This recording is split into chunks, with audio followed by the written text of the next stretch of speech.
Let's Talk Oculus, a VR podcast, is proudly sponsored by the good folks at Patreon. If you want to support the show, join us on patreon.com/Let's Talk Oculus. What's up, Oculus nerds? Welcome back to Let's Talk Oculus, episode 140. I'm your host, as always. I'm Dan, and I'm joined by my co-host. It is the golfer among us. It is Samson. How you doing? That's me. Call me a birdie, because I be flying in Ultimate Golf. I am having a blast. I don't think you got to it this week, but I've been having a blast in this one. I haven't got to it this week, but how's things? How are you doing? You well? Things are good in this life of Samson. Things are going pretty good here. We got some good weather. It's June. Mm-hmm. The weekends have been beautiful. Been getting in some water, getting a little suntan, but got to sun lotion up. Be safe. Yeah, be safe. There's a lot of UV out there. Pollen right now is crazy, which absolutely sucks for people who that affects. It does not affect me. It destroys me. I get destroyed for the pollen. But luckily in Vancouver, it's been nothing but rain, so it's not really affected me at all. You go outside, there's just a coat of green. Like you see pollen clouds around. Damn. Jesus it's Christ. Pretty wild. I'll post a picture in the Discord of my cousin's truck. He was over on the weekend. He left the truck overnight, and that you see, it almost looks like you see animal paw prints on the hood of the car as well in the pollen. Wow, that's a lot of pollen. Yeah. That's a lot of pollen. Okay, don't worry about pollen. This is a VR podcast where we stay inside. We stay inside and we go into our virtual world. In today's show, we've got another guest on later on. We've got a couple of great fellas, shall I say, who are doing VRider. We've got them on in the second part of the show, and we get into the complex architecture of this game. That there's so many firsts when it comes to features in VR and what they're doing to make riding. It's a motorcycle game, everybody. It's a motorcycle. Yes. I was going to say, it makes riding in 200 miles per hour in VR feel normal and natural, and you don't really get motion sick at all, which is very impressive. But we have a great chat, and that's in part 2, so we'll talk a lot more about VRider in that one. But if you are interested, VRider is out right now for those of you listening on the Thursday, June 6th, so definitely go pick this game up. It's a very impressive simulation / casual Moto GP kind of racing game. Simcade, I believe, was the word used. Simcade was the word used. But before that, we have what we've been playing. We've been playing a few new games here and there. I would say new, but maybe like revisited some games that we haven't played for a while.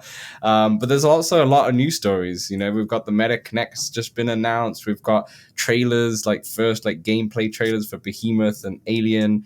The Meta Quest 3S has been pretty much unveiled in a way in terms of leaked. And Meta PlayStation always be VR doing that. Meta always love a leak. And PlayStation VR 2 is, should we just say, shit the bed once again with the. No, I won't go that far. Won't go that far. Okay, fair enough. It's just just released about to release a PC adapter, which we need to talk about just right at the end here. But Samson, let's get straight into what we've been playing first, and let's start off with you. Because you've been golfing. You've been golfing quite a lot recently with Ultimate Golf. How have you been doing in that? I think I've now unlocked all courses. I believe there's 4 of them. Mm-hmm. I just got the Canyon course. I'm level on challenge 51 currently. I'm kind of stuck on this level, on this challenge. What do you have to do? I think you have to beat the sort of dancer caddy, and he's very good.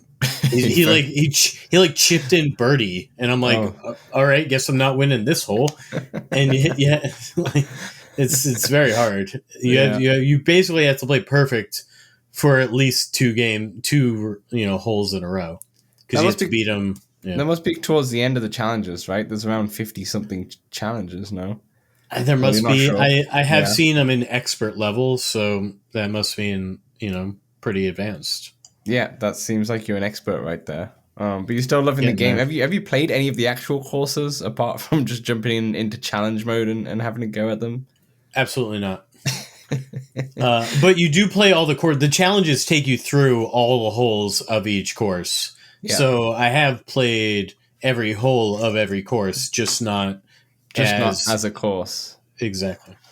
Yeah, that's fair enough. I've unlocked almost all the clubs, I think. Yeah. That's and do the clubs make a big difference? Like, yeah. Definitely big time. You notice a difference. For some of the challenges, I went to the beginner club because I needed to hit it dead on. I needed to hit it exactly where I needed to hit it. But then the one after that, I needed to make it to the green from the fairway, and the beginner club couldn't hit it that far for how I needed it, so I needed to switch to another one. Yep. Things like this. So like the more advanced clubs, you can obviously hit it farther, but then it's also harder to hit it accurately. Well, and such. So there's 2 power clubs I have unlocked, and there's 2 high trajectory clubs. The high trajectory clubs hit it higher, so they're more apt to be moved by the wind, affected by the wind, but they're not going to roll as much. The power clubs, it's going to roll further. Then there's the beginner, there's the standard, and the straight club. The straight club, I think you can kind of hit at sort of an angle, and it'll still go more straight as opposed to tailing one way or the other. I'd say they do definitely make a difference. My least favorite is probably the high trajectory because it's very much it's hard to read off the wind for me. Yeah, the wind will affect it quite a lot. Yeah, that's cool though. Like I really feel like we need to play a multiplayer game in this. Once you're done with the challenges. Though with my beginner clubs against your pro expert clubs, maybe I need to do some challenges myself. Yeah, I'll just be out driving you. I'll be Tiger Woods in it. Yeah, that's fine. You can be Tiger Woods, but golf's a bit more than that. It's about mental game. It's about your short game. My short game is not the best. It's hard. It's tough. The short game. Like it's pretty. I wouldn't say it's like realistic. I would say, but it's hard to get a good feel on it. I feel like walkabout mini golf. Walkabout mini golf. It's easier to hit your putts. Well, it's all straight. That's all. Yeah, that's true. It's all flat. It's all flat, but then it could be. Yeah. Like where the hills are by. That's true. It's not like you have to try and read the green. Like it's quite obvious. Exactly. Yeah, that's fair enough. Would you like to talk about something you've been playing now? Yeah, Samson. I got back into Assassin's Creed. Assassin's Creed. My gosh, Creed. It took me a while to get used to it again. Really? Yeah, it did. I jumped straight in. I remembered exactly where I left off, and it's been probably like 3.5 months since I played this game. And I jumped in, and I remembered exactly what level I was on, but I died quite a few times. It was in a level that you're in this area, and there's just a lot of guards, and if you get spotted, more and more guards just keep coming, and there was so many of them. But the amount of times I died or just did the wrong jump and fell into the water and such, gave yourself up, yeah. Trying to figure out the climbing and like it came back quickly in terms of the controls, but like being smooth with the parkour, it took me a while to get back into it, and I did get a little tiny bit motion sick by it too, because I had everything off, and I was just of how I was playing before, and I was just running and just trying to stab and all that. But yeah, it's so much fun though. Like it's a game that I hopefully can still continue keep playing, and I don't want to drop this now. I'm back in it, and I don't think I'm far off. I think I'm only 3 missions left. Did you get further? Did you progress? Yeah. I finished the one that I only did one. I literally just did one, and I was like, okay, I need a break because I got a bit motion sick. So I was like, I need to take this off now. But yeah, I'm only 3 story missions away from completing it, according to the internet. Oh boy! So, only around the corner, and apparently the internet meant to be good. Is usually right. Yeah, the internet is usually right, but yeah, that's Assassin's Creed. I've got 3 things to talk about, but Assassin's Creed's one of them. But we'll send it back to you, Samson. What else you got? All right. Well, it was Friday again, and so I played Breachers. Another evening of Breachers. it's a great time. And there's also, I found a website that shows your stats for your most recent Breachers game. I won't share mine because they're too impressive. But if you're interested in seeing your previous Breacher match stats, you can see it on this website that I forget the URL of. So I'll put it in the description. I'll do that. I'll go back and do that. Yeah. Yeah. I also got into Synthriders again, which for those of you who've never listened to this podcast before, is a rhythm game. Where you have two orbs on your hands, and then you hit the orbs as they come at you. One hand each orb. Sometimes you have to do two hands together, and sometimes you only do one hand.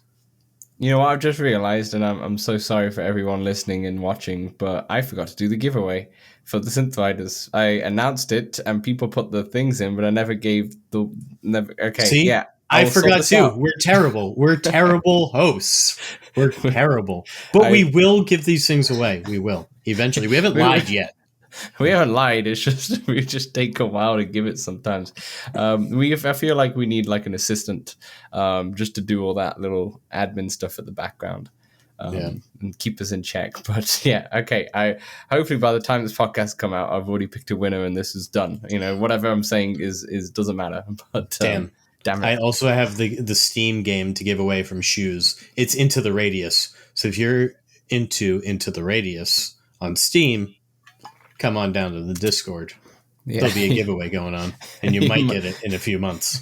You might get it in a few months. Maybe when Into the Radius 2 comes out, you might get the key. But at least we're honest. At least we're honest. Yeah, at least we're honest. Can't take that off. All right, what else have you been in? All right, so another thing that I was playing, I will say thing because it's not really a game, is I tried out the Meta Horizon Workrooms update.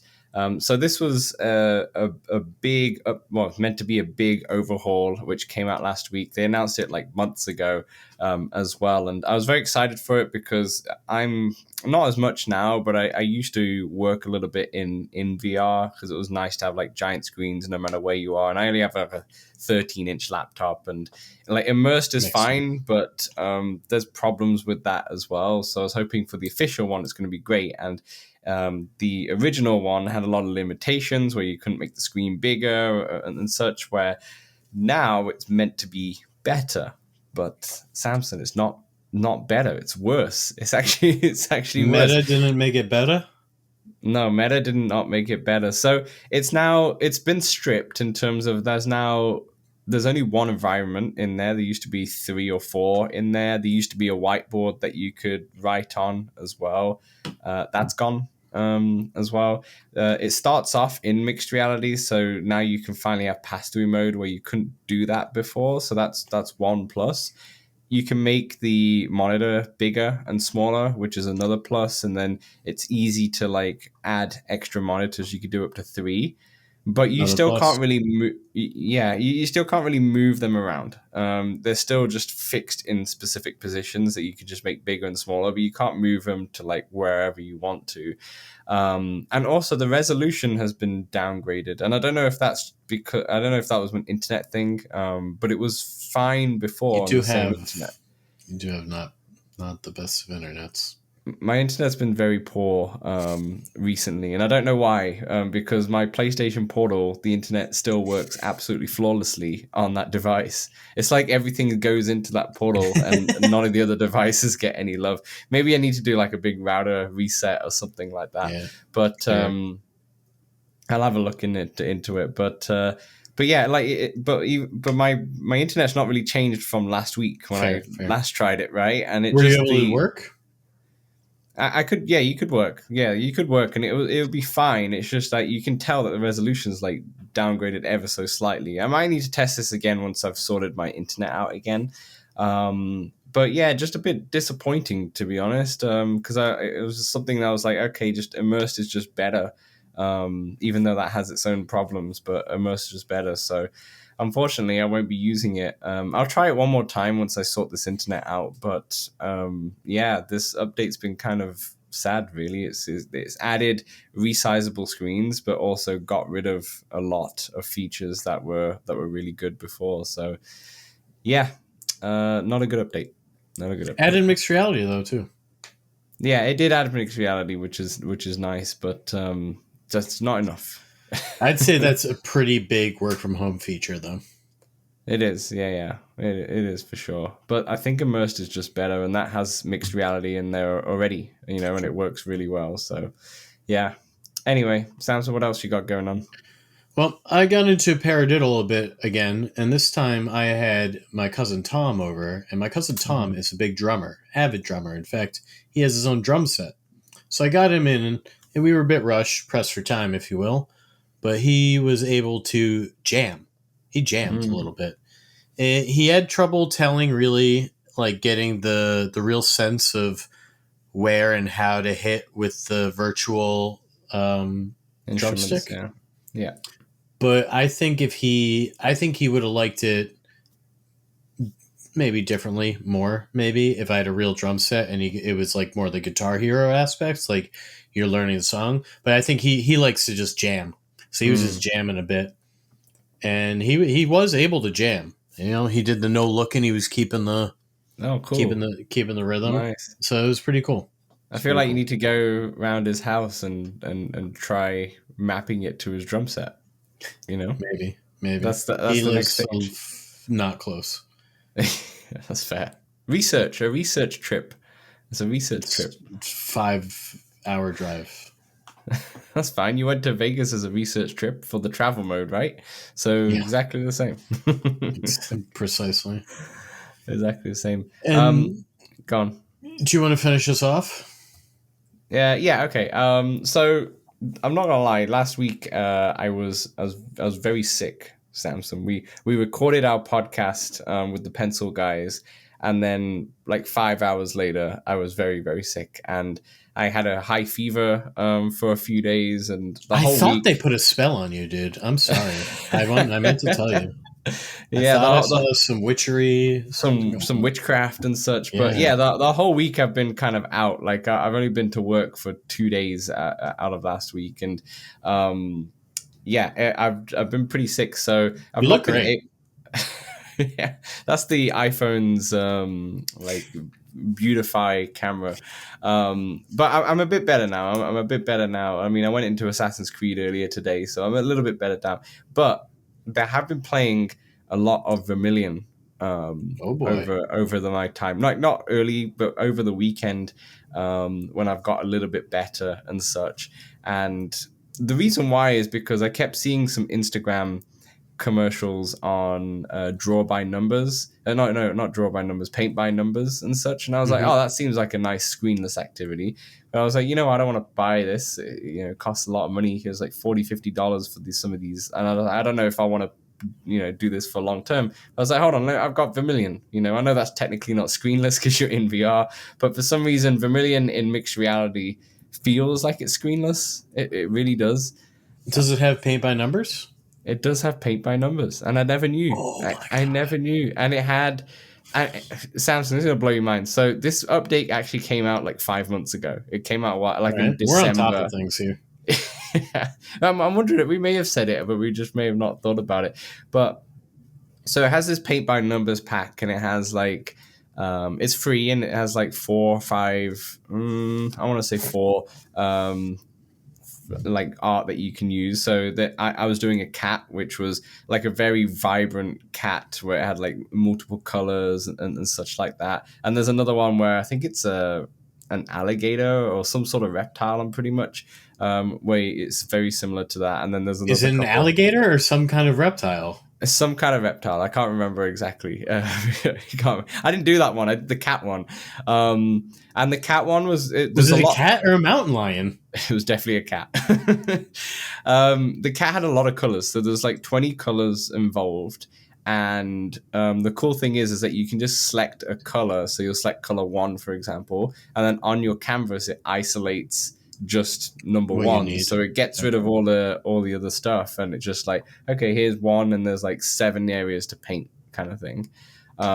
So I was doing a bit of that, but there was a lot of colors. There's 20 colors, but there's a lot of spots to paint. But you know what I discovered just before I went on this podcast, as I was waiting for you? I discovered that you can actually put any picture into Vermillion, and it will automatically convert it to a paint by numbers. Snap! Which is so all you need to do, because there's a browser in Vermillion, is that you can just find a picture of like Google Images. So what I'm going to do after this podcast, I'm going to get a picture of like a Spider-Man art or something, like a comic art, and you can choose. There's 2 sliders, so you can choose how many colors you want. Dan, this is what you have to do.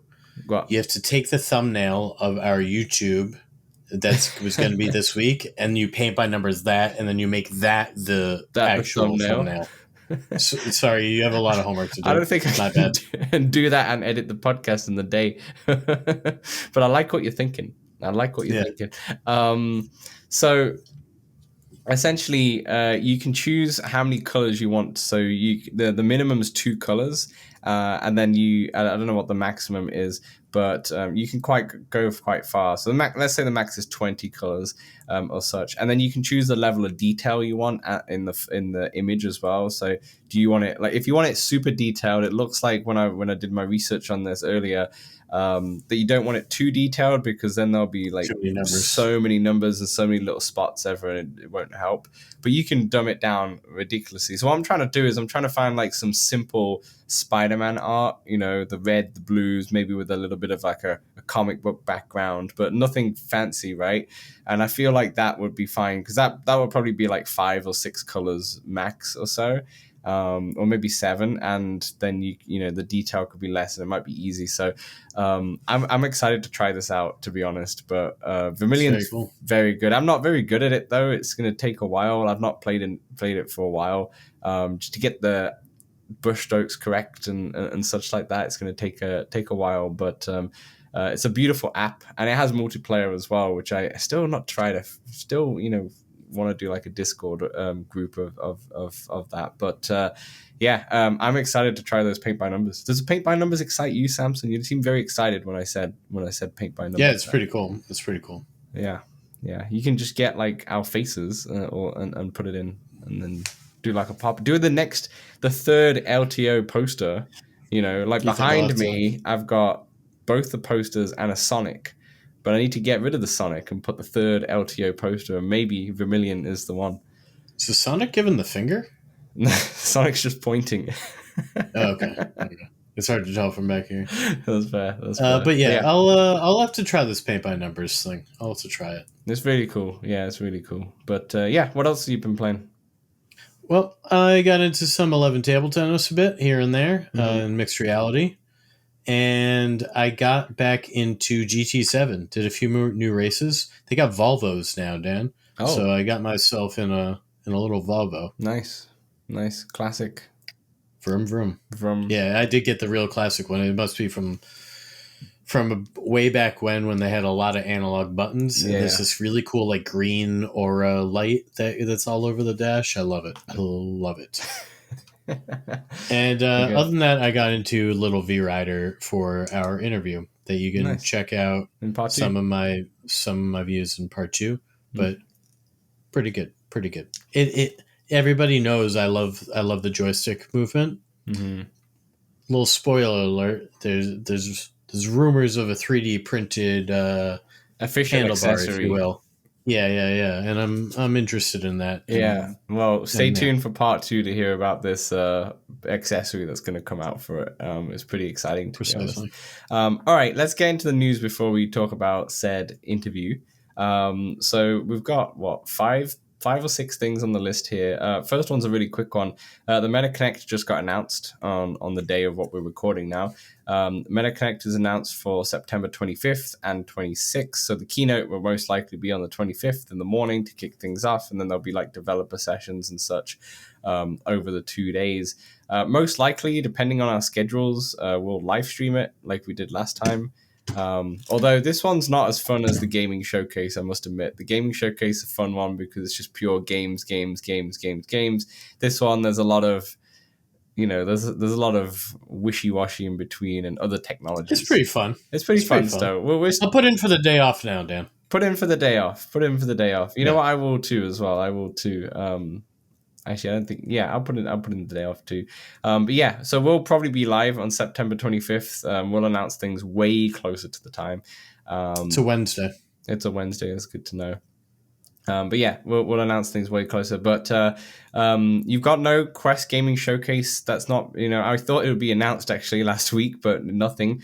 Gamertag does still think that it's coming. He's pretty, he keeps mentioning it on Twitter. He's still pretty certain it's going to come. But right now, nothing, which is really weird, especially because you got the Summer Games Fest this Friday, or tomorrow for a lot of our listeners here on June 7th at 5 p.m. Eastern, and you want to tune in for that because Batman is being revealed. It looks like it's not going to get a gameplay trailer though. It's only going to be a story trailer, but it's still going to be interesting to look at. And also the fact that it doesn't have a gameplay trailer may mean that there is going to be a gaming showcase at some point, maybe in July or August, when gameplay will be shown on this game potentially. So did you know yeah, GTA San Andreas is coming to the Quest 2? The Quest 2? Yeah, the Quest 2, right? The Quest 2. So that's that to look forward to for sure. Speaking of like a gaming showcase though, Samson, there was a PlayStation State of Play that got randomly announced and delivered last week, late last week and such. So we only got 2 VR titles to show off in this one. There's a bunch of other flat screen titles, but the 2 VR titles that they showed off were available or are going to be available on Quest 3, which is going to be exciting. So let's talk about the first one. So we have Skydance's Behemoth got its first VR gameplay trailer. Now this got revealed on the Meta Gaming Showcase back in 2022. I want to say they did like a same San Andreas kind of thing. Was it the Gaming Showcase? It might have been the Kinect actually. The same Kinect that they've revealed San Andreas, I'm pretty sure. Really? I'm pretty sure it was that one. No way. Well, maybe that was so long ago. Maybe it was the year after. Then maybe it was the year after. But anyway, we've got our first gameplay trailer, and because it was on the PlayStation State of Play, it was all shown in PSVR 2, and it looked really, really good on PSVR 2. So for those of you who haven't seen it, I'll try and describe it briefly for the audio listeners here. But it looks like you've got sword combat going on. You've also got a grapple hook on your left. Think of like a medieval kind of a feel. You're in a very much of a snowy climate. You'll be able to dual wield with weapons, and then there's a bunch of big giants to face. Behemoth is what the name is. It looks like you also have bow and arrow combat, and the combat alone does look fantastic. I mean, the Saints and Sinners combat was really good with the zombies, and it felt very satisfying to decapitate zombies in there and go for head kills and such, and it looks very similar in terms of that. When you're like, I saw a bow and arrow take someone's head off and such, it's going to be gory, this game, but it looks really cool. And just read a quick quote here, and then we'll get into thoughts and Samson's thoughts. They talked about the combat a little bit more after the trailer, and they say, my quote, "Your foes are not mindless zombies. They are skilled strategic warriors. Stay on your toes, avail yourself of every weapon that you can grasp. Block, parry, hack, and slash to wear their strength down, and then crack skulls, drive blades through hearts, sever limbs, and cleave everything in between." So that kind of says everything of how gory this game is, and it will be out this fall on MetaQuest 3, and I think it's going to be out on Quest 2 as well. I don't think they've not said that, but I'm not too sure. Yeah, I'm not sure. I don't. Yeah. Yeah, maybe. I don't want to say yes or no. I'll probably get this one on the PlayStation. Yeah, you might as well. What did you think of the trailer? I think it looks pretty cool. I probably also will never finish this game. But I look forward to hopping into this world, seeing these huge, like the scale of the huge behemoth. It all, and I love snow. Dan, I love snow. Yeah, so you love snow. Why? It looks pretty good. Why do you love snow? What is? I don't know. It's like nostalgic for me, I guess. Specific for VR games? Oh. No, in general. Okay. I love snow games, snow racing games, snow. That's fair. Yeah, snow in general. That's fair enough. Did you play Horizon Call of the Mountain on PSVR or not? No. I'm just I hopped into like a demo somebody gave me at PAX, but that was because it. they have like a few like very large robotic animals, shall we Right, say, right. and the scale and such is pretty insane, especially on PlayStation VR, because then you have the haptics on the headset as well, where it rumbles on your head, and then obviously with the audio, it feels very immersive. So I'm wondering how it's gonna translate to Quest 3, and I hope it's good. I hope it's good. I think it's gonna be good. They've been working on this for a while, Same. and Saints and Sinners, both games. Some will argue the first game is the better game, but both games were solid titles for VR. Probably one of the best VR titles actually we've had. So Start the hype train. start the hype train. Toot toot. Another one that's on the hype train is Alien Rogue Incursion. We also got a very, very short trailer for this one. I think it was like 30 or 40 seconds long. And it was a gameplay trailer, but it felt more like a rendered kind of trailer more than anything. But you didn't get to see much. Yeah, So it was you're on the spaceship, it looks like, and it's very, very, very, very dark, especially on PSVR 2 with those OLEDs. It's really making use of it. But you do have a gun, which I wasn't sure if you were going to, because in some Alien games, Alien Isolation, for example, you don't really have a gun, I don't think. Maybe I got that wrong. it's all about sneaking and Yeah, hiding, exactly. But you have a gun. It looked like she had a shotgun. I think it was. I'm assuming it was a woman protagonist. And then you have a radar as well that you can kind of detect from movement and such. Samson, do you want to read out the description of this, of what they said about the game here? I'd love to. Yeah, I would love to you go do that. for it. You go for it.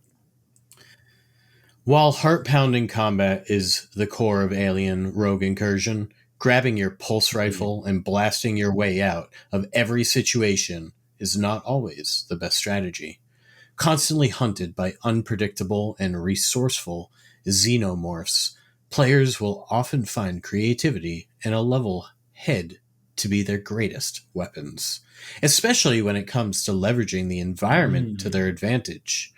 So maybe shooting some environmental hazards that cause distraction. And maybe using the environment to kind of like sneak around and escape and hide in Yes. lockers, and kind of like a Jurassic World aftermath kind of feel and such. Out holiday 2024. It's going to be interesting because this is by Survivos, Servios, perhaps?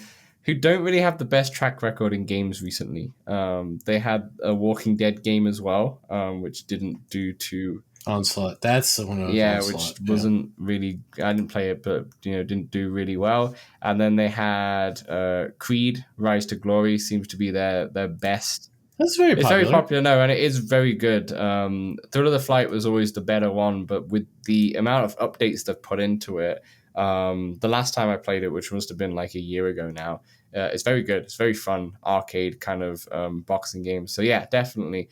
But then they've also done Puzzle Bobble VR as well, which was fine, and such. So what I'm trying to say is that they don't have like the biggest titles and such in there. So it'll be interesting. This could be the biggest one. This, You're afraid they might have bitten off more than they can chew. Yes. The pun master is back. The pun master is back. But Alien Rogue Incursion, that's out holiday 2024. There is one scene in that trailer, Samson. It's a very short trailer, but there's one scene where there's like a spider coming out of a bag, and I'm not sure. Oh, so you're gonna get this one? That's now caused issues. But it does look really scary. I'm not gonna lie, it looks very scary. We'll see. It says holiday 2024. Hopefully, they can try and get this out for Halloween, but I'm not sure. This might be like a Christmas game or a December type of game with holiday 2024. So so we might have Behemoth, Behemoth, Alien, and we've got Batman as your three biggest games so far. Of these, I'm much more looking forward to Behemoth than I am Alien. I'm not really into the Alien IP. Yeah, that's fair. And I don't know much about the Behemoth IP. Yeah, I agree with you. I love the first two Alien movies. I think they're like 10 out of 10 movies. But with the actual like the more of the lore and such, I'm not massively into it too. I'm excited to see how it is, but yeah, I agree. I'm more into Behemoth actually. I think it's going to be. It looks like a really well polished, like Assassin's Creed kind of feel game. So we'll see. We'll see what happens with this game. All right, moving on to a few smaller news stories to wrap this up before we get into the interview. MetaQuest 3S is going to be the name of the Quest 3 Lite. That doesn't make any sense, does it? No, really. But the lower cost Quest 3, shall we say? Basically, there's a new fitness app called Allo Moves XR, which is actually an interesting app. I don't know. I didn't write this in the script, but essentially it's a mixed reality fitness game. So the trainers and such come into mixed reality, but properly not. They're like kind of like Supernatural. They're like 3D, right? Like the Amaze concerts kind of ish. Yeah.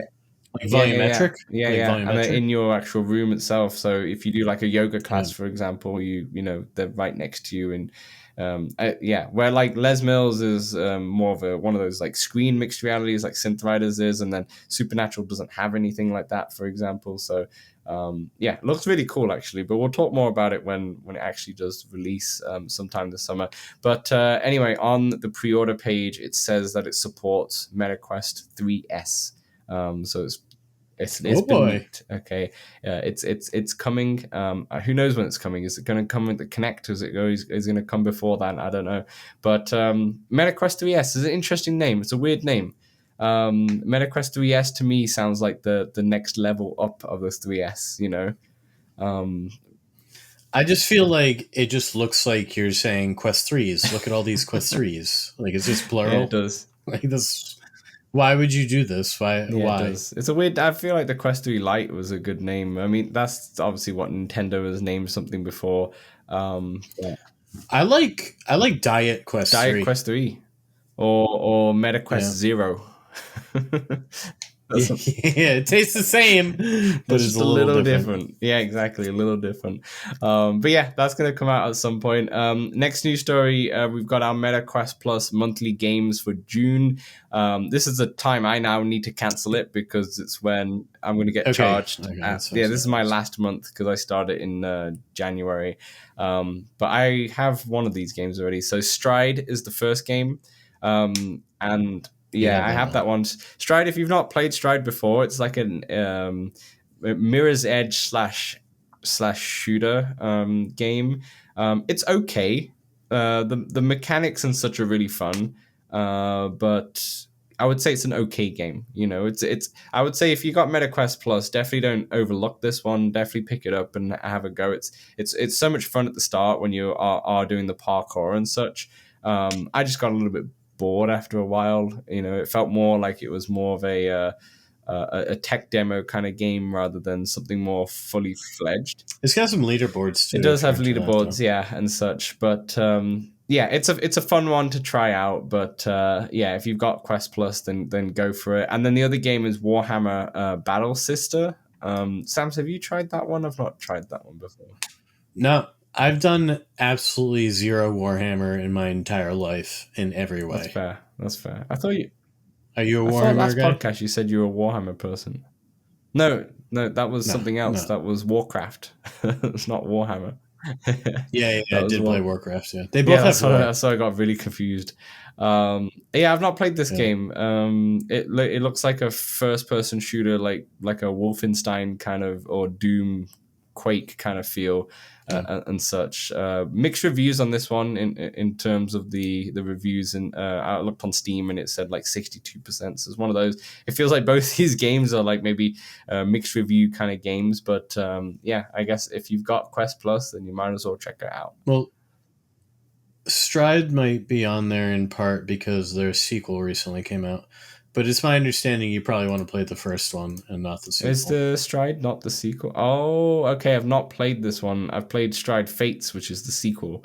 So I've not played this one. So I think this one is more like a tech demo game where it is just purely traversing more than anything. And then Stride Fates it uses that. That's a sequel that's not on Quest Plus, but it basically uses that and adds it a bit more of a story, and there's shooting involved and such like that, which was fun. But yeah, first one has does the shooting first one as have well. shooting as well? Fair enough. Yeah, fair enough. So okay, yeah, there you go. So Stride's gonna be the first one. You played the first one then, or there you no? go. Yeah, a little bit. It wasn't so much my thing, but I Awakened Toast is pretty good at that one, and he's got a few videos on it if you're interested. That's in fair Stride. enough. And then something else before we get into the PSVR 2 PC adapter. Actually, I forgot to put on the script here. Asgards Wrath 2 has just come out with a Quest 3 graphics update, like an overhaul update, which is kind of weird. Like I thought this came out in December, but obviously it didn't. I thought they did update something, but maybe they did a smaller update. Yeah, They did a I don't know what smaller it was, update at the end of December or January, and now this is the proper Quest 3. So I haven't actually been in it, but apparently the visuals are quite strikingly different from the Quest 2 now, I guess, in terms of difference. Very weird that, this is the game that comes free on the Quest 3, and only 6 months now they've had a big graphics update, but lo and behold, it's probably... They wanted. They needed to get that thing to run on the Quest 2. Yeah, they're probably just trying to get it out and such. But yeah, so that's another little tidbit. And then finally, this is more for you, Samson. The PlayStation VR 2 PC adapter. For me, maybe for you, because you own a PSVR 2. Is that correct? And you own a PC as well. Is that correct? Seems like you are the demographic for this. Objection. So I just want to throw this out. I know only a few of us who listen to the show do have a PSVR 2, and maybe a PC as well. There's a lot of us. There are dozens. Probably dozens, yeah. But there's more than dozens who listen to the show. So, so this. Many this is very interesting. Okay, it's a good idea, but it's very interesting in terms of the execution. The adapter comes out on August 7th for $60. Yeah, totally fine. Okay, great. There is an adapter. You can't just plug it in. At least you can't right now. Plug it in. It will then now become the cheapest OLED headset that you can have on PC, which is a plus. And that's where the pluses kind of end. So with it, though, you do lose out on eye tracking, HDR, headset rumble, adaptive triggers, and the precision haptics. So you basically strip it out completely. You do. It does have fixed foveated rendering. Fixed foveated rendering. And 4K. And 4K. Yes, and OLED. So you have those positives. But there are significant things stripped. Are you a bit disappointed by it? Maybe one day they will come. Maybe they will come. We can pray that I don't know. The VR chat people will hope to bring these things via I think mods. someone would probably be able to, maybe, I don't know, it's a Sony product, so it might be quite Am I excited? But is this something that you were looking forward to? No, but I'll probably get it, if not only so that I can play more co-op games when I have two people here, because then I can use my Quest 3 separately and use my PlayStation VR not only just for PlayStation but also on my Steam library. I do kind of also want to try running Steam VR 2 basic games, one to my PlayStation through Steam VR and like one through the Quest 3 through Link or something else. See if my baby can run two VR games at once. Getting a bit crazy over there. What would you do with $1 million? Getting a bit crazy over there. 2 VR sets at the same time. Yeah, it's kind of sad to see it, that obviously I didn't expect stuff like headset rumble, adaptive triggers, and haptics to come over, though, to be honest, because the games will have to support that anyway, right? And maybe if like Sony eventually brings like Horizon over and such like that to the PC platform. I don't think they are going to, though, but like if they did, then they could maybe unlock those features. But having no HDR is kind of sad because you get it for the resolution, and then sad. The eye tracking is a bit sad too. That's another thing that's omitted, which could have easily there's a lot of headsets that do that now, with the HTC, for example, and such. So it's a shame that you can't can't do that either. And it's a bit of this is a really small tidbit, but it's a weird design. So it's just a black box which looks like the PlayStation VR one's box that you needed to connect to the PlayStation 4, which is, I say it's a weird design. The reason being is that everything else that they've released in terms of accessory for the PlayStation 5 or the PlayStation VR 2 all has that same kind of look with the white resemblance to the PlayStation 5. And I don't know why they just didn't. I don't know why they didn't just do the same kind of thing of just having it at least white, to match. You can't have white cords. Those are meta. It just doesn't look. It just looks weird to me. It feels like this is, we've gone back to the PlayStation 4 era. There's nothing to do with it, but I'm just saying. It also looks like, so the way it works is that you plug it into your computer using the USB 2 on the back. So you plug that into the back of the computer, and then you also have to plug in a display port into this box. And then there's also another cord which Upload VR, I think it could be a power cord that you might have to run like external power. That could potentially be it. It also could be audio to me. Like, can audio go through the display port? Yeah, maybe. I don't know, because audio can't go through. It can go through HDMI. So I'm gonna say yes. Yeah, correct us in the comments. I'm pretty sure it can't. I'm pretty sure you can't run audio through DisplayPort, and that's why maybe it might be the audio going into your computer through there. I don't know. I'm not too sure. But then also you need your computer to have Bluetooth so that your controllers can pair via Bluetooth to it. So it's a shame because it looks like it could, it's USB-C. Why can't it just plug it in and do everything through that cord? But maybe it can't. I mean, simply can't with what it has inside the actual VR system, and the PlayStation 5 is doing all of that, so it needs to. So, because how would we make money off of products if it did that? Do you think the box has nothing inside? It's just you open the box and it's just an empty box. That'd be very funny. That would be funny. Major look. Exactly. But yeah, so that's coming for any of you who have PlayStation VR 2s and PCs. It seems like the Quest 3 is still the best headset in terms of value for money to use for your PC, to be honest, after this. Obviously, if eye tracking and HDR was available, then that's different, but but that's a shame. That's a shame nonetheless. Thanks. But all right. That's everything, Samson. That's all the news. That's what we've been playing, and now we're going to talk about VRider.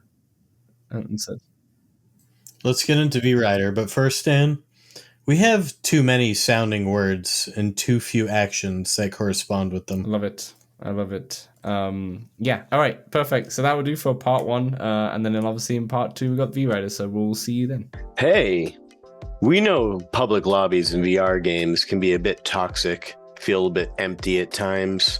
That's why we created the Let's Talk Oculus Discord, a friendly community that you can join for multiplayer meetups, general VR chat, the game, and chat about VR, fitness motivation, and there's even a very impressive 3D printing channel.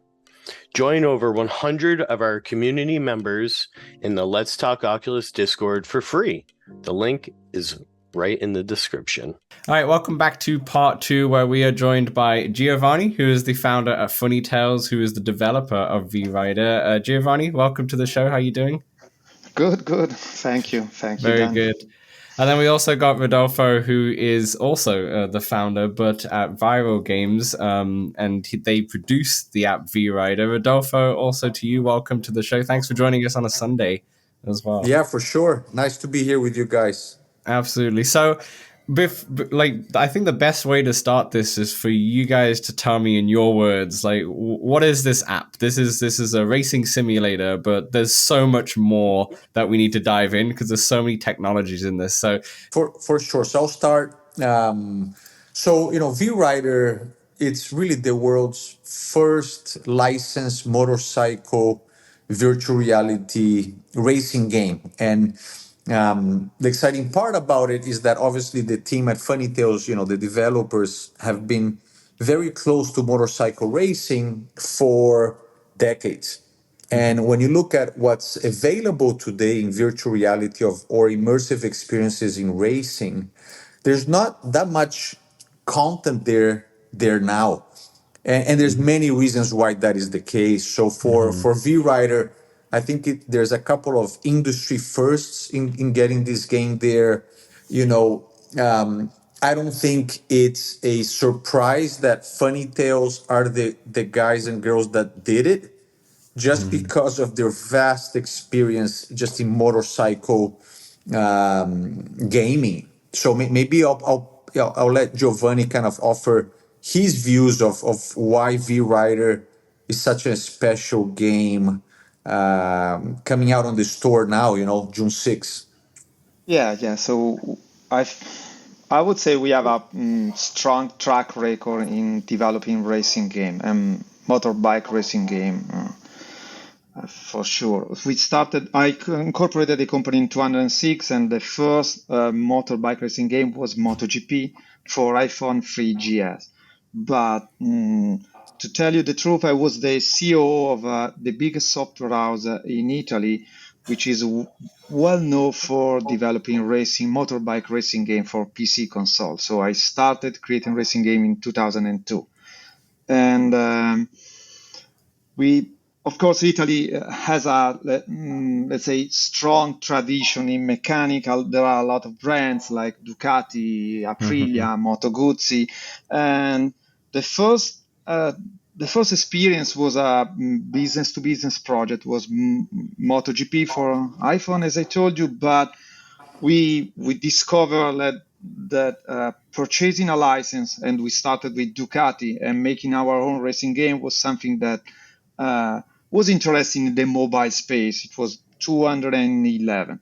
Ducati sold pretty well, and then we decided to purchase the Superbike license. In 2014, 15, and 16, we developed a mobile game that has been downloaded 45 millions of units. And then we decided to, to attack the virtual reality industry, but it was too early. It was the Samsung Gear VR era. No controller. You had to play with a joystick. It was a barrier. But it was a valuable lesson. And we learned a lot of things. And to start with a second stint, and VRider is our second attempt. With the Samsung Gear one, was it a part of the mobile app that you could just put into your Gear headset and play exactly. Makes sense. Yeah. You have to snap the mobile into your mask, and I remember that the rendering was split in two.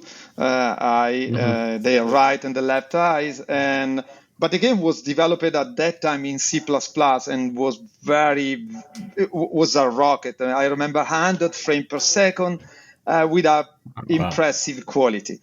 VRider on the other side is developing on Unity, and so maybe less performance, but using the controller as native, let's say, way to interact with the game, like handlebar in a bike, and detecting your position if you are behind the shield of your cockpit, give us a lot of possibility to craft an immersive experience. Yeah. Absolutely. This game is, I think it's been out on App Lab for just over a month or so now, right? How has the audience reception been for the game so far? Like, what has the reviews been like? So that has been an incredible experience for us, right? So I think one of the key things is you want to have people play your game. I mean, it sounds so basic. In App Lab, it's a great platform for that to happen. So we were in App Lab just about 2 months, got thousands of comments, reviews, behind the scenes messages, and really part of that experience for us was we knew the game was good before we put it in App Lab. But we really wanted to get all that feedback to really make big changes to the game, to really getting it ready for the meta official launch, which as I think I said, it's happening on June 6th. So that was powerful because you're getting real players, real people buying your game. I know we were retailing it on App Lab for $19.99. Now it's going to be on the store for $29.99. But we have added a lot of amazing things to the game. So, the game has, real-time online, multiplayer global leaderboards. It has all 12 official tracks of the Superbike Road Championship. It's got the 23 riders. It's got 5 different bike types. And the cool thing about this is that even if you look at the bikes, every bike has attributes, mechanical speed attributes. These attributes are translated into the gameplay. So you're actually racing with real physical engine mechanics translated into the immersive play. So the team, at Funny Tales, and they're all bikers pretty much. I'll say a large percentage of them are bikers. They have the super bikes. They've had it for a long time. Imola, which is a city in Italy, which is obviously is a very famous kind of racing city. It is like Giovanni says, I don't know, it's 500, 200 meters near their office, so they can hear the engine The noise when there's. rumble of the absolutely, yeah. We can hear the So sound. so you have a group of developers that live and breathe biking for decades. And so when you look at the perfection of this into gameplay, it's obvious. And I think one of the things they have done really well is we almost call this a syncade game because they've created all types of features and modes within the game, which enables pretty much anybody to race it. So if you're going for a total kind of racing simulation experience, turn on the expert mode and ride the bike that way. But if you want to just come in because you've heard that this game is just like an amazing, fun racing game and anybody can pretty much play it, just turn on the rookie mode and go to town, perfect your techniques, and then go kind of raising the bar and things like that. So that's fun, but it's not easy to develop this kind of game with the limitations of the Quest 3, 2, and obviously Pro has more kind of firepower to it. But the guys have really done I think a fun job, and App Lab it was amazing feedback that the guys have incorporated for today's launch. So it's awesome. What would you say was the most valuable feedback you got from App Lab that you then incorporated into the game? Yeah, sure. So a few key ones were tutorial. We needed to make the tutorial kind of more intuitive and just enables people to learn the game pretty fast. I think that was one. Another big one was, the game has this awesome way where you can actually control the motorbike with intuitive gestures as if you're riding a motorbike holding the controls, but you can also use the buttons. So this optionality between how you want to choose it is now really clear within the game. What else, Giovanni? Am I missing? I think very important is what I call it level design, the difficulty of the game. So the tuning of your experience. So and the progression of the difficulty that you have in the game. And I'm not only speaking about the handling of the bike, but the EI as well. So we introduced the riding settings like a pro, experience, a rookie. We tuned better the EI. We introduced a more level of sensitivity for your throttle, for braking, and very important for the rookie experience, the auto brake. So now technically you can complete a lap without braking because traction control and auto braking are helping you. So try to. I think that the game 2 months ago was a good simcade, a simulation arcade game, but maybe too much for the core gamers that loves racing game. Of course, as Rodolfo said, for us it's a true labor of love. Many of us are riders. When I was 14, we didn't have cell phones, so I spent my time customizing my Vespa and reaching 70 miles per hour while cornering, and that was Oh our my gosh. fun. Okay. Yeah, no. I remember I have a picture of myself at 16 with a Suzuki 600. I was so skinny that I was not able to, let's say, to sustain the weight of the bike. So I had to learn the hard way the gyroscopic effect. But even the game director owns 3 bikes, and I'm pretty sure he's spending all weekends customizing and tinkering with his bike and making tests. So it's a true labor of love, and this means that probably we crafted a game too much, let's say, for a target too much narrow. Okay. And for So I sure, think Rodolfo, Massimo, and yeah. Vara helped a lot in making the game more open for a casual experience. Yeah, so I think that's spot on. I think what the game is today, it's we like this concept that motorcycle racing should be for everyone. So this game has really done that because it's not just a game where you think you're riding a motorbike. This actually you're feeling that you're riding a motorbike because they have filmed like spatial 3D sound. Yeah. As depending on your position within the bike, the wind sound changes. As people pass you, you hear And things aerodynamic differently. forces as well. Yeah. Like, so how do you really capture this feeling that you're actually racing a bike at 200 miles plus in a way that it really feels immersive? And I think that has been really cool because before App Lab and after App Lab, but we would take this game, the guys in Italy, we also were at GDC in San Francisco and having people try it. And it kind of gives you like this visceral feeling that you're actually racing a motorbike. And because one thing is to play this kind of experiences on flat screen TV, that's fine, obviously those are fun, but when you bring this immersive feeling to it, man, it's pretty wild. But we really needed to make the game a way that anybody can play and you can invite your buddies and compete against the world.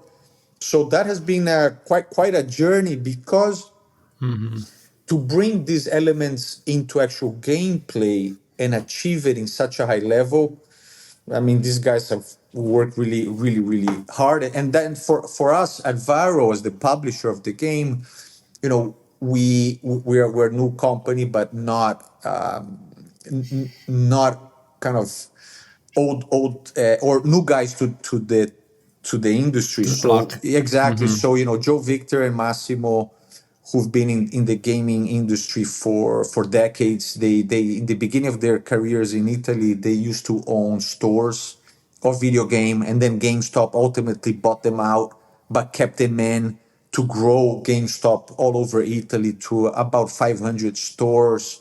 So they have navigated everything from console to mobile, now to virtual reality. They have seen the distribution from brick and mortar to all online, all the different revenue types from, free to play per title. I mean, there's all these things. So then when we came together beginning of the year for Viral Games, Giovanni and them have had friendship for a long time. And then it's, we really wanted to represent VRider because it's really kind of like an industry first of what they have achieved with the game. It's a genre that is like underserved in the store. So it kind of all these things came together. Yeah. Yeah, so it's really It's fun. it's so this you mentioned a lot of points there, and there's a lot we need to get into because, like you said, there's a lot of technologies in this game which is like industry first or just done so well. And like I said, there's a lot to go in, and the first one I really want to talk about is the motion sickness aspect of this. So you're on your bike. You're riding around probably what 200 miles per hour top speed or something like that, right? Down the circuit. Yeah. you're going left and right. You're crashing a lot as well. I crashed quite a lot, but this is before the casual mode got introduced, right? This sounds like this would be perfect for people to get sick in, but you've incorporated this like motion wellness technology to kind of counteract that. So can you explain what that is and how it works? For sure. So I'll start with a little bit. So, I've always, in all my previous startups, and I've had a few exits in, AI and Internet of Things and things like that. I've always liked to confront industry challenges like straight on. If there's a challenge, instead of hiding it, you kind of innovate around it. And when you do that, what others are kind of scared to do, you kind of just become somewhat unique and add a lot of value to who you're serving. So when you look at virtual reality gaming, motion sickness has been an issue for a long time. Now, the earliest headsets would cause a lot of motion sickness because the software wasn't ready, the frames per second were kind of not prone for great experiences, and so you had other limitations there. Obviously, Quest 3, Quest 2, and Pro are better machines, which is the first step. The second step is, what can you actually do with the software? Software has also been improved. Third is, what type of game? So if you have a game and you're somewhat static, and maybe you're just moving your arms like a Beat Saber, you're much less prone to motion sickness than if you're moving. Okay, so when you're thinking of motorcycle racing or car racing or any type of racing, which I think is one of the main issues of why nobody has really done, I think, an amazing game, is that for you to crack motion sickness to a level that is almost not in question anymore, that's very, very difficult. So when you look at what the team has done at Funny Tales, is incorporate this concept of motion wellness technology, and they have achieved it by controlling kind of your cone of vision, obviously optimizing your frames per second. You can also kind of blur the brightness and reduce your cone of vision. Your positioning within the game in reference to the road and the bike also affects. So there's about, I don't know, probably a dozen plus settings in itself that increases, the experience to be amazing. So in the game, you can choose motion wellness mode, yes or no. And one of the things about it is you're going to notice that the experience is somewhat different. So a lot of it is just kind of like connecting your motion with emotion within gameplay, and you're trying to synchronize these things. So when you're doing that and you turn on these modes, your experience for those people that are prone, I think there's a subset of people that get motion sickness when they're playing games. What we have really done with the motion wellness mode is that subset, if they were to have motion sickness, is reduced by an incredible amount. So that's really the play there. I think that's an industry first, and on our side for Viral Games, we're gonna be publishing other games, developing our own games. Like none of our games won't have motion wellness technology or mode. They all have to have it, because my main goal for the developers, for the end users that are actually buying and having fun with these games, is that they have to have experiences that are just amazing. So I'll stop there. Not sure if Giovanni wants to add more on the technical side, but it is just amazing, like what the guys have done. No. I think you have said all the majority of things. Yes, an helmet technically can reduce your field of view. Reducing your field of view decrease your motion sickness. Frame rate, of course, is a key. But let's say, the jam is not helping a racing game. Basically, create a sort of So I think the trick should be moving your upper body, okay? And we achieve to move the upper body, creating a sort of input where you have to create a vertical gap between the two controllers. If you move your upper body, and you have to move your upper body to create this vertical gap, you create a sort of sync between the rendering and your vestibular system, okay?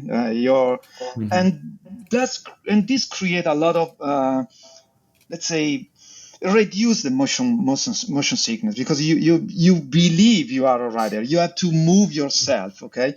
In fact, if you exaggerate your leaning, you reduce the motion sickness a lot. So we started from the input. We create the necessity to move your upper body through the vertical gap of the two controllers. Then we add up things like helmets, reducing the field of view, vignetting, and reducing your luminosity. And there are a lot of tricks. Even the Horizon, I told you before, our first experience with the Horizon was to tilt the Horizon, which is a mistake. I can assure you that if you tilt the Horizon, you increase a lot your feeling of capsizing, basically. And so we learned the hard way a few things to control the motion sickness. Other are well known in on the web. There are, of course, trial articles, but I think that everything started from the input, the necessity. Let's say we create a necessity to move your upper body. In fact, we are even tried on the GDC, Rodolfo, if you would like to add something, a sort of accessory, as we named it T-Torque, to create a binding between the two controllers. So you have to think that you have an handlebar in your hands, okay?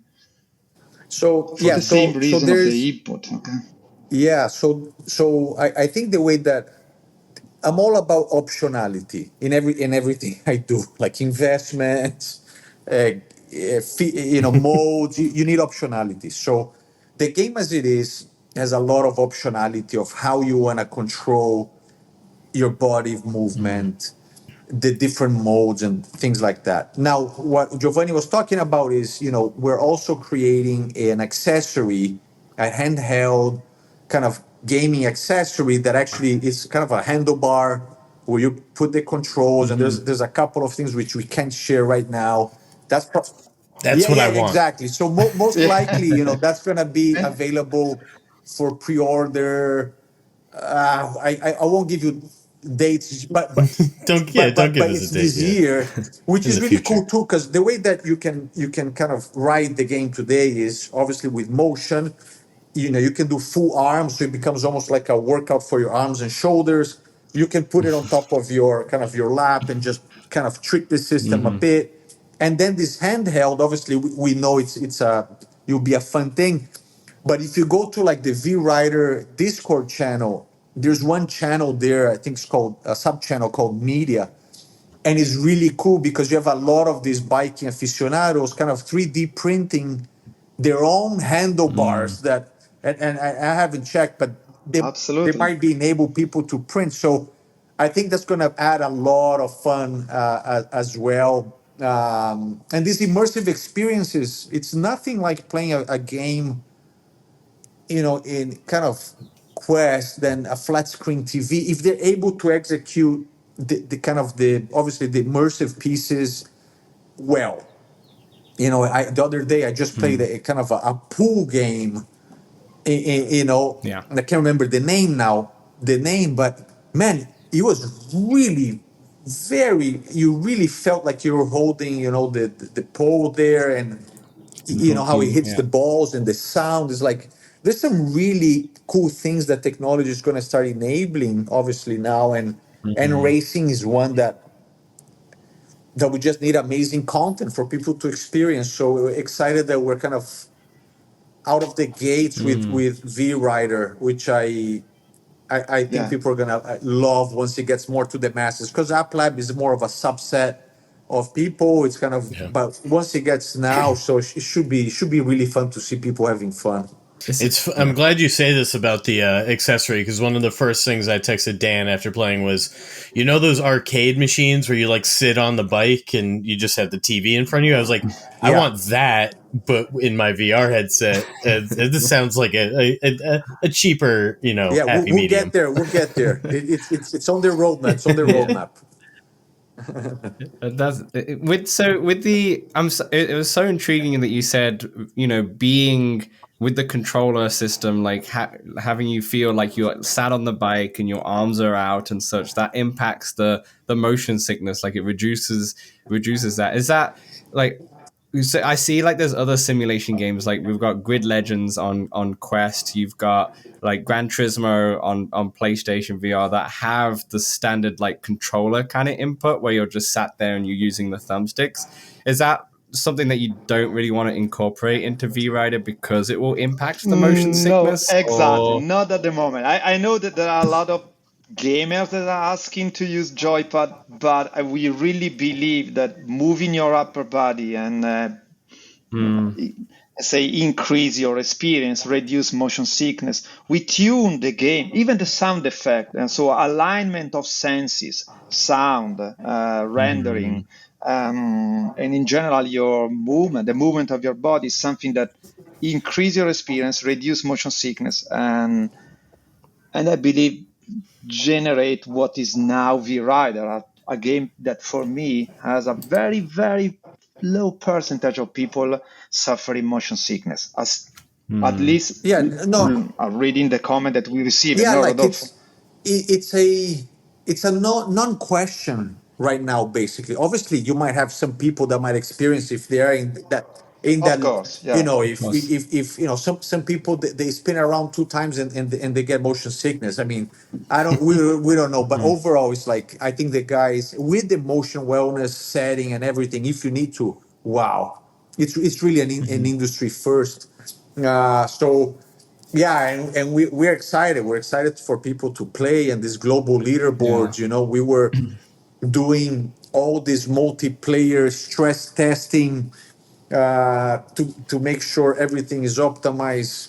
Okay, so you mentioned like a ton of game modes there. You've got quick race, you've got time trials, you've got hop lap, and I personally love the tournament mode. I always love like a good tournament when it comes to like a racing game, so I can set up courses and just go through and try my best to win the championship. I crash all the time, I'm not going to lie.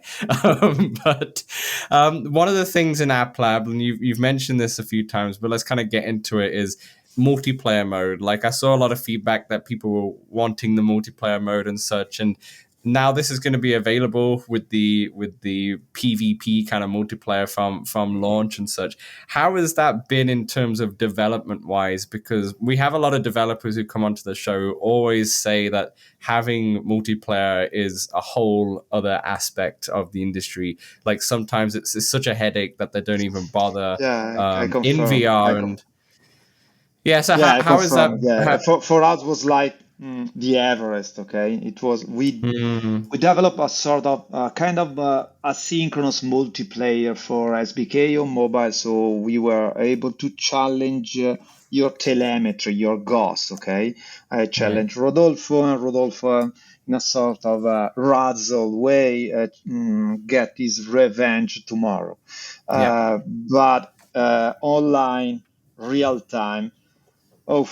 What not an easy feat. Was a new, let's say, a new peak for our company and a new challenge.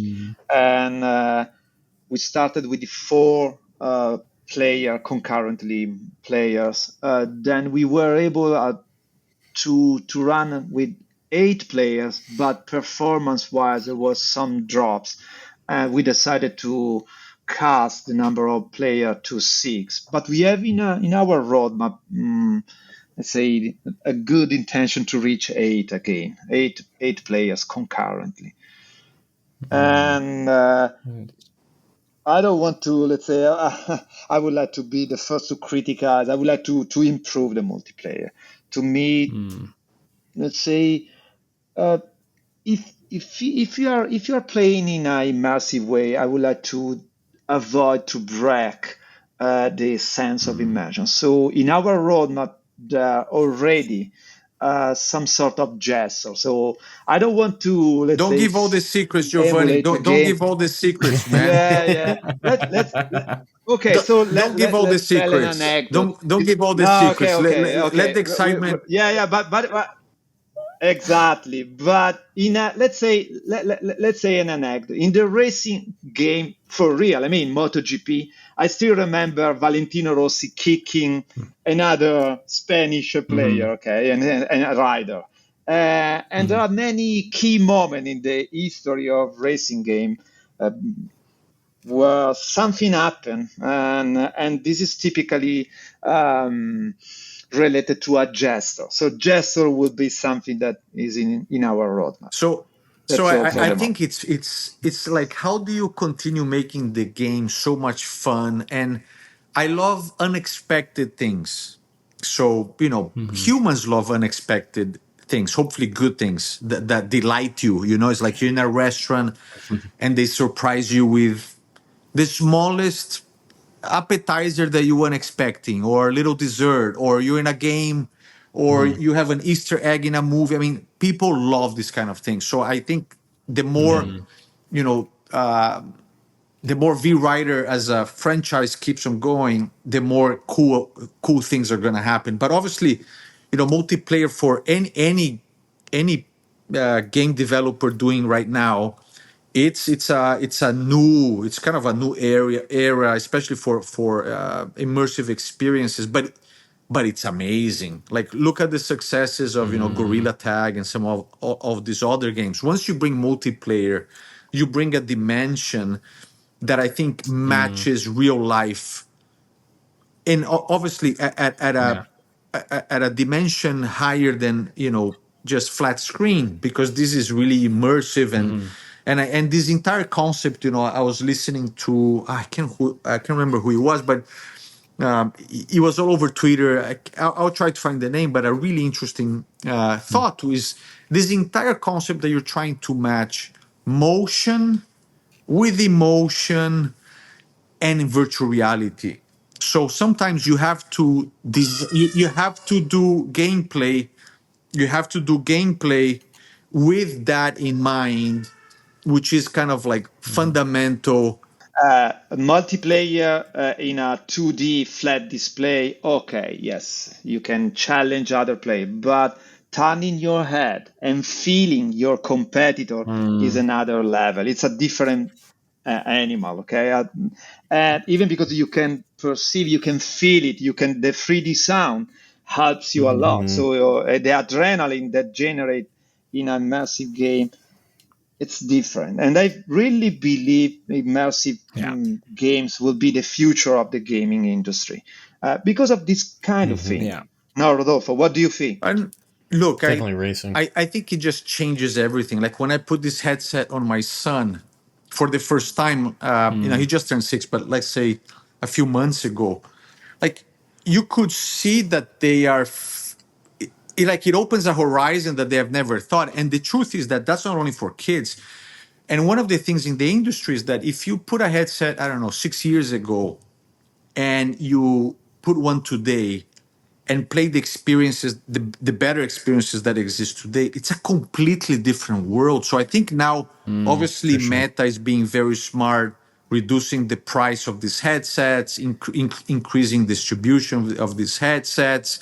All of these things are very smart, because I think once you try the new headset and the new experiences, it changes your entire perception of what these experiences do. So now I think it's kind of like a race for people to put headsets on, and if you put it on, it's amazing. So I think that's really cool. Yeah, I think so. I'm a big single player, I guess, in VR and in 2D. But I really think that it's the multiplayer that really makes VR shine, because you feel that connectivity to the other players way more. It feels like real life in a way, like we play on the podcast. We Totally play agree. Walkabout Mini Golf all the time, because it's a very social golfing app, and it feels like I'm just in the room with, like, I play with my uncle quite a lot, and my uncle's back in England, I'm in Canada, and it just feels like that's the way we connect the most. And it feels like it's way more than just connecting like on a FaceTime call or something like that, and leaps and bounds over like playing on the PlayStation or an Xbox on the 2D platform, right? It's just completely different. And I'm glad you've kind of figured out a way to bring multiplayer to this app, because it just opens the doors to so much more possibilities and so much fun content people can make and stream as well. And you've got you're on the roadmap is to like kick the other rider and such, and I'm sure you got like plenty more rage. I'm sure you got plenty more ideas that you need, just want to keep close to your chest for now. But it's those are aspects of that which just take the game to the next level, and also get people playing for a lot longer as well. So Absolutely. Well done on bringing multiplayer in here. Like, even if it's not exactly what you want just yet, and there's still much more that you want to put in, just accomplishing that feat on launch is no joke. That's massive. Are there open mics in the multiplayer, or is it all? Do you have to like quest party up, or is there audio like that? Yeah, our idea is to open the multiplayer to every platform. Okay, it should be a cross-platform multiplayer, and the tech we use it's already multi-platform. Okay, so not only CAS. As soon as the game will be ported or enhanced on other platform, will be a worldwide cross-platform multiplayer. Yeah. Makes sense. What I want to ask is that we've, there's still more technologies to discuss here. And the one thing I want to discuss is that with racing simulation games, or a lot of racing games nowadays, the first thing that a lot of people notice is the graphics. You see stuff like Forza Horizon or Gran Turismo on these 2D platforms that just, it's all about looking at the details of the cars and such, right? And what I noticed in this game is that the graphics, especially of the actual motorcycles itself, are fantastic. They are so good and so crisp, really and detailed. The models look so detailed. Like, obviously this is coming for Quest 3 and Quest 2 and such, but how are you are you really pushing the performance of the Quest to the most as you can, or are there some sacrifices that you had to make to improve the graphics in one area and sacrifice other areas? I think like both of the things you are saying. So first of all, we came from the mobile development, so we are users of very few performance. Okay, at the end of the day, CAS is a mobile developer. It's a mobile tech. There is a Snapdragon 2, and to be frankly speaking, you have half of a mobile, because you have to render for the left and from the right eye. And so coming from mobile was for us an advantage. But yeah, of course, we, as you suggested, we decided to put polygons, resolution on the things you see, like the tank, like the cockpit, your bike. And we sacrifice a little bit what happened in the environment. Okay, but we have a surprise. I think, Rodolfo, we can turn our card. We still have a surprise for the first week after the release, because we would like to increase the quality with a quality system, a quality setting for CAS 3. We find a way to improve the visual quality of the game for the CAS 3. So I promise now a crispy rendering for CAS 3, higher than what you are seeing right now on UpLab. It's going to be great. It's going to be great.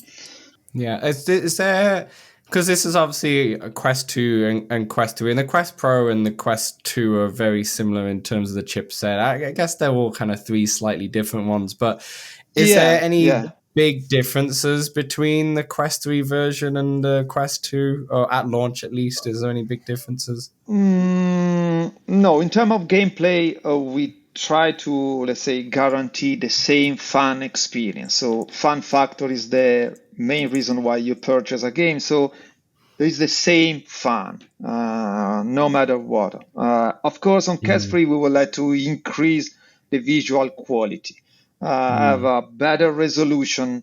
It's a better device. At the end of the day, it's a Snapdragon 2 with better lenses. The CAS-free lenses are, I think, way better than the Apple Vision Pro, by the way. And wow. The GPU and CPU, no, but the lenses are very impressive. So Meta did a wonderful job. And yes, so our ideas is to grant player the same fun factor, the same experience, just increase the level of quality, the graphic quality for CAS-free. Right. But that's not at launch, right? At launch, they're going to be exactly the same. It's going to be amazing at launch. Yes. Got it. Okay. Well done, Rodolfo. Yeah, we promise an update on day one. And I remember we analyzed the performance for CAS2 and CAS Pro against CAS-free. Of course, we passed the Meta submission. So there are very, very, very, very few drops, unnoticeable drops, but it's quite evident CAS-free is a better device compared to CAS2 and CAS Pro, at least for our game, okay? Yeah. For that makes sense. That makes a lot of sense. One thing I wanted to pick out because of what you said at the start is the audio itself and the spatial audio you put in. Now, I come from a mechanical engineering background and I studied a lot in aerodynamics. So when I had my headphones on and you could kind of feel the air, I don't even know how to say it. It's a weird thing to describe without someone actually trying it on. My nerdiness just got the better. It was absolutely amazing. Like you really, listening, we model it drag, the resistance. Okay, so we apply the classical formula of a square of speed and the coefficient of resistance. So it's actually the same force applied to a bike, or a car, or a plane. Yeah. Okay, so and of course, the force can, let's say, reduce your speed, could be used as a additional brake, as many riders do in real life. They stand up, they create a resistance, aerodynamic resistance, and then they reduce their speed. And at the same time, we sync, let's say, your position with the audio. And this is another layer for the motion wellness. So audio, as we told before, is another sense that we have to use, okay? And if you are a mechanical engineer, I can say everything is well modeled, okay? We have a rigid body with springs, damper. We have instability. We have to take care of instability. We have to decide which is the correct balance of braking between the front and the rear wheels. To tell you the truth, we have the low side and high side, so you can fall down in two different ways. If you even if you cannot modulate at the moment the front and the rear wheel, we have it. We have APS, we have traction control. It's a true labor of engineer, this game. But of course, we have to simplify. Okay, the only thing missing, I noticed many comments, is the gyroscopic effect. I know that riding a bike means pushing the handlebar. If you are turning right, you push the right handlebar. But we prefer to avoid the gyroscopic effect, to induce the player to use the vertical gap of the controller to lean the bike. And we can simulate a little bit of a gyroscopic effect maybe using the vibration of the controller. But not now, not necessary. Fun factor. I would like to challenge every rider in the world. You don't think when you ride. You don't push the handle. You do it in a natural way, like riding a bike, okay? And so no need to model gyroscopic effect now. You have enough fun, and fun factor is the key for a game. I still can't believe that this is your first proper Quest game because it's so polished. Yeah, absolutely. And so even I I don't think I've played the full build of like your June 6th update yet, but I've just been playing the App Lab version. And already, like, it feels to me, obviously you've added way more improvements and it's going to be even more polished when the game comes out. But it already feels very like, there's a lot of time and care. Like, how long did this take? Like, in terms of development time, like, how long has this been in development? I would say the development lead time was about a year, with an average team of between 10 to 15 people. We are a company of 27 people. That's impressive. And so, yeah, it was a long journey. We are happy of the final result. We can improve it. We will improve it. We have a roadmap. Rodolfo Viral is committed with us, and we are happy we have a partner. And there will be other surprise, Rodolfo. No, I like good surprises. Yes. Yeah. Yes. You should be teasers. I like these teases. Yeah. You should be proud of this one for sure. I definitely, everyone listening and watching, like, even if you're not into bikes, like, I've been always into more of the car racing and the Formula One. But my friend back at home, he's been asking me about the Quest for a long time, but he's never bought a VR headset. But he loves Moto GP. And I told him about this game, and I'm sure he's going to go buy one of the Quest 3 just to play this game because he's going to absolutely love it. And there's a couple more things I just want to just round off this podcast with. And first of all, just as the crashing mechanic is kind of fun in a way. I've gone 200 miles per hour on a straight and just intentionally crashed just for fun. Have you ever thought, I don't know if you've thought about this, because it's, this is more of a sim with, that you can play as casual as well. But have you ever thought of creating a mode that it was just a crash mode that people could just do the most creative crashes with this game? Because you have the dynamics in place. It's definitely a good idea. We are, and not the first time I hear this kind of thing. So I look at my son playing at the game, and first thing he did, I remember, he turned the bike and he tried to crash against the opponent, coming on the other way around. Yeah, I've done the same thing, so I understand. I love crashing. I understand. So the last thing I just wanted to ask, this is just a really casual question here, is that for both of you, and maybe we start with you, Giovanni, is like, in this game, what bike would you choose to race and why? Like, which model of bike would you choose to race in this game? I prefer the Kawasaki, but every bike is unique. So we introduced the curve of torque against RPM or the power against RPM. So Ducati is very quick. Kawasaki, I think, is the. I don't want to suggest anything. Otherwise, people will play only with Kawasaki. No, but I love Kawasaki. But I would like to say that our game designer tried to balance all bikes, so to don't give an edge to a player choosing a specific bike. This is very important. Okay. Yeah. In reality, I think two brands, and I don't want to say which are two beasts, okay, out of the five. But I'm happy that next year, as far as I remember, there will be a new brand, a Behemoth or something like this. So there will be an additional bike. Yeah, and the cool thing about these bikes that, when you look at Moto GP as a franchise, those bikes they're like custom designed for MotoGP and things like that. When you look at the SBK Superbike World Championship, which is ours, the game that we have the license for, is that these bikes that these riders actually race are bikes that you can go to the shop and pretty much buy yourselves. You can buy the same bikes that these guys are racing and winning championships. So I think that in itself brings an entire feel of realism to this game, because the bikes that you're racing are the bikes that the guys race, but these bikes are not like any different than you can go buy it. So that's really fun. Like, you look at the BMW, Ducati, all of these bikes on the game, and it's like riding the real thing. You can recognize your own bike.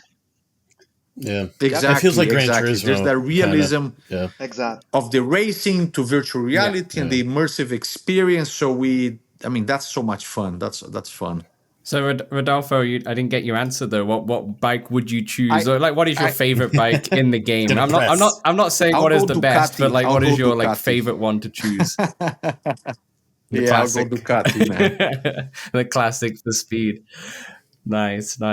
Well, guys, thank you so much for joining us. I'm glad we've got you on, especially just for your launch. You know, as this podcast is going live, it is now available on the store. And you know, from Samson, you could speak to this as well. But I'm absolutely loving this game, and people fans of the show know that I'm not a massive person when it comes to racing simulators and such. He returned Grid. Oh yeah, he hated Gran Turismo. Yeah, exactly. Like they just wasn't for me. But this one has that.